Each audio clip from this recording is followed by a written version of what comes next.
Alrighty boys, welcome back to a random video. So we have new previews out now, as you'll most likely see in this video, either in a few hours time or now, so either or. But yeah, coming out today, the OEM team put a little sneak peek view on their Instagram, and in the graffiti writing was preview on the 25th. So those of you that read it and those of you that sort of deciphered it and understood what it was, then W guys. But yeah, I assume most of you found it pretty easily, as that was kind of the main reason of the post. But yeah, in this video, basically I'm just going to be talking about what's changed, what's different, what's new, what they're going to be like, and yeah, there's some riding clips in the background as well. It's the Gas and the YZ 250s and 450s in both cars. So yeah.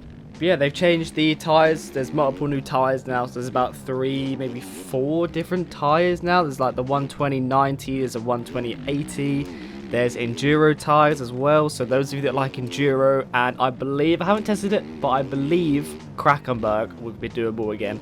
So those of you that always ask, when can we do Krackenberg? Can we do Krackenberg yet?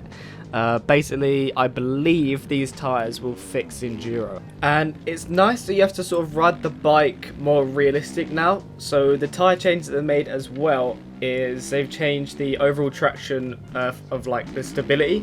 So I think that means that it more depends on rider weight and where your rider is, if that makes sense. So I think if you're leaning back, that'd be actually more traction to the ground now, and you can actually get some power. So sometimes you will notice that if you lean back right out of a corner, you could loop, but I think that's more of a realistic way, and I kind of like that. You really have to be smooth on the throttle now. If you jam the throttle open and you're leaning back, you most likely will loop, and that's just because when you lean back, there's more traction to the ground, and that will bring the front end up, because your rear wheel will be just grabbing a bunch of traction all of a sudden. So I kind of like that you have to ride it more realistic. So those of you that want to like jam the throttle open and like clutch dump and all that, you can't really do that. You've really got to be smooth on the throttle now, really smooth on the 450s, which I really like. I think that's going to really make the smooth, consistent riders really excel in their riding now. Right, so that's kind of the tyre side of it. And going to the bike change logs now, so the actual bike changes. So the first one is updated steering to combat the slow steering on acceleration. So I think that means if you're going into a tight corner or you're going up a really tight hill or something like that, it's not going to wobble. I mean, I feel like we always do this. We always kind of update like the slow physics a little bit, and I think once again this is just to help with this like the slow, tight kind of corners and the hills. So I'll be completely honest, I'm not 100% sure what this one is, but recalibrated the driveline for a more direct and stable feel. Now, a driveline, I believe, is what transfers power from the engine to like the transmission and all that. So it's basically like the power to the wheels. So I think what he means by a more direct and stable feeling as is not, I think he's sort of messing around with the power to the wheel. If that makes any sense whatsoever, I'm not 100% sure what it is. But I believe it's like how much power goes to the wheels and how much force you get and stuff like that. If that makes any sense whatsoever. This one's not really a major change, because I'll be honest, I've never really noticed it in the first place. But this one is recalibrated temperature control for better overall performance, as the bike is less likely to overheat and bog. So the only times you really notice this, I feel like, is when you sit there doing like burnouts or something and you ride off and the bike starts like bogging and stuff. But actually riding, like doing the 35-minute races and all that, I've never really felt my bike overheating or bogging. So I feel like this is just sort of a change that you're not really going to feel, but this is just one of the changes as well. So this is the first sort of, not major update, but one that I sort of read. I was like, oh, okay, fair enough. But they have recalibrated the shift helper for a more realistic response, as well as closing the gap between non-quick shifter bikes and quick shifter bikes. So I've ridden the Gas, which obviously has the quick shift, and the Yamaha that doesn't have the quick shift, and I don't feel a massive difference, but I feel like there's just a little bit more of like a, I don't know whether it's a delay on the quick shift or they've made the shift times quicker on the Yamaha, but I can definitely notice there's a little bit of a difference, but it's nothing crazy. If you use quick shift, it's not end of the world. You can still use it. I'm still going to be using it myself, but it's just one of the ones that sort of, they're sort of making it a lot fairer for those of you that don't use a quick shift, basically.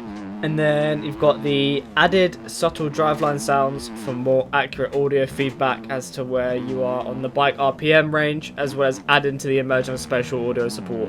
So the little driveline sound, I'll insert a clip I sort of tried to make it as much as I could because it's a very subtle sound, but you can definitely hear it when you're trying to listen to it, and it's very, not loud, but you can hear it more when you're brake tapping and getting back on the throttle because obviously you're max RPMs all of a sudden. So I'll put a little clip in so you guys can hear it real quick. Yeah, that's basically it. It's nothing special, it's nothing too crazy, it's just something that you hear every now and then when you're riding, but it's just something that they've added basically. And yeah, the final thing, it was a little update from when we were testing them. Basically, the 250s always felt like they wanted to be sucked to the floor. The front end always wanted to sort of be on the ground. Even when it's in the air, it was sort of, I don't know, it felt very front end heavy.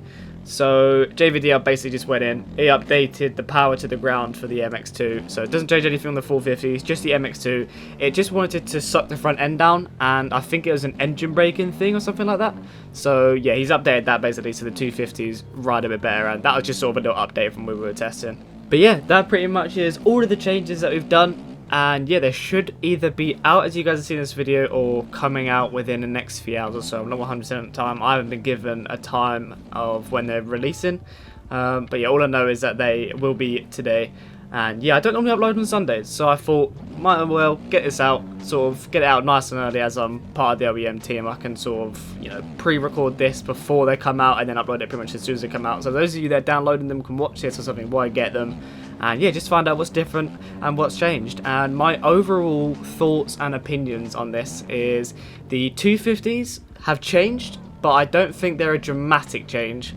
But I don't race a 250, I don't ride 250s, so those of you that are predominantly a 250 guy might say otherwise, but for me, someone that doesn't ride 250s, I don't think they feel majorly different to what we currently have, whereas 450s, I feel like that's the big change. I feel like 450s have the biggest change. You've really got to be smooth, really got to be consistent, and I definitely feel like those of you that are 450 guys out there that are watching this, it's going to be a big difference. It's a big change for everyone, and you know, we're all in the same boat. We've all got to get used to it in the same amount of time.